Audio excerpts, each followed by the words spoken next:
चुनावी माहौल के बीच बिहार में राजनीतिक हमले और तेज हो गए हैं। नवादा जिले के वारसलीगंज प्रखंड के माफीगढ़ मैदान में आयोजित एनडीए की जनसभा में दिल्ली की मुख्यमंत्री रेखा गुप्ता ने महागठबंधन पर सीधा प्रहार किया। उन्होंने चारा घोटाला, जंगल राज और भ्रष्टाचार को जनता के सामने प्रमुख मुद्दा बताया। भीड़ से खचाखच भरे मैदान में रेखा गुप्ता ने बिना नाम लिए लालू प्रसाद, तेजस्वी यादव और राबड़ी देवी के शासनकाल का जिक्र किया। उन्होंने कहा कि 2005 से पहले बिहार में हालात ऐसे थे कि मेहनतकश लोगों की गाड़ियां लूट ली जाती थीं और महिलाओं की सुरक्षा खतरे में रहती थी। उन्होंने कहा कि चारा खाने वाले अब विकास की बात करते फिर रहे हैं, लेकिन बिहार की जनता सब जानती है। एनडीए सरकार की उपलब्धियां गिनाते हुए उन्होंने कहा कि प्रधानमंत्री नरेंद्र मोदी ने बिहार को रोजगार, सड़क, रेल और बिजली से जोड़ा है। उन्होंने कहा कि अब लालटेन का समय नहीं रहा, हर घर में एलईडी की रोशनी है और विकास की यह रफ्तार रुकनी नहीं चाहिए।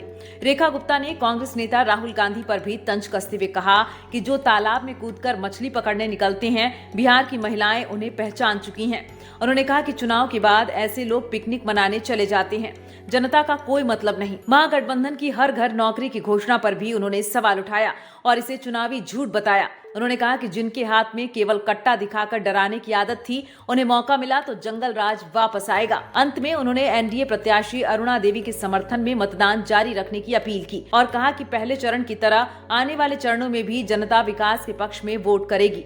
उन लोगों का क्या है भैया, अब उनको पता है कि जीत तो हम रहे नहीं, तो कुछ ही बोल दीजिए, हर घर में नौकरी दूंगा। कहाँ से देगा? जेब में पड़ी है क्या? पहले जब थे सरकार में तब दी थी क्या? अब दाना डाल रहे हैं, बिहार के लोगों को दाना डाल रहे हैं। मैं कहना चाहती हूँ, जो पशुओं का चारा खा गए उसके दाने के बहकावे में नहीं आना। वो जो कूद कूद के अब तालाब में जा रहे हैं, पहले तो खेत में भी जुराबे पहन के जाते थे, अब तालाब में कुदा रहे हैं। भैया एक बात समझ लीजिए, बिहार के लोग तो लोग, लुगाइयां तो लुगाइयां, बिहार की मछलियां भी होशियार हो गई हैं, उनकी पकड़ में नहीं आने वाली। ठीक कह रही हूं ना? और फिर एक बात तो है जरूर, बिहार पे राज तो वही करेगा जिसने लोगों का दिल जीता है।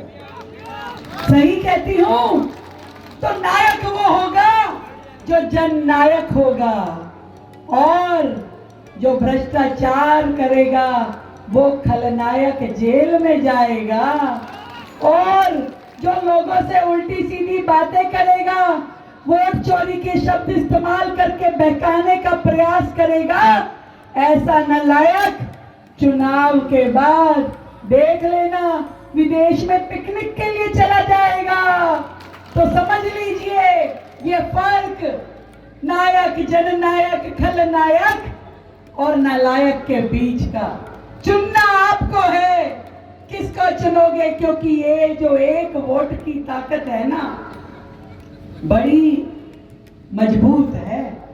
5 साल में एक ही बार मिलती है, सही से इस्तेमाल होती है तो 5 साल सुख चैन से कटते हैं, बिना डर और भय के कटते हैं, कानून व्यवस्था के साथ में होंगे।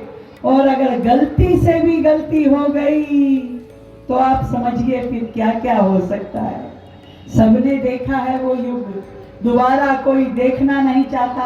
अरे जिनके मंचों पे खड़े होके छोटे छोटे बच्चे कट्टे की बात करते हैं कि दोबारा से लालटेन का शासन आएगा तो बच्चा बच्चा कट्टा उठाएगा, ऐसी बातें होती।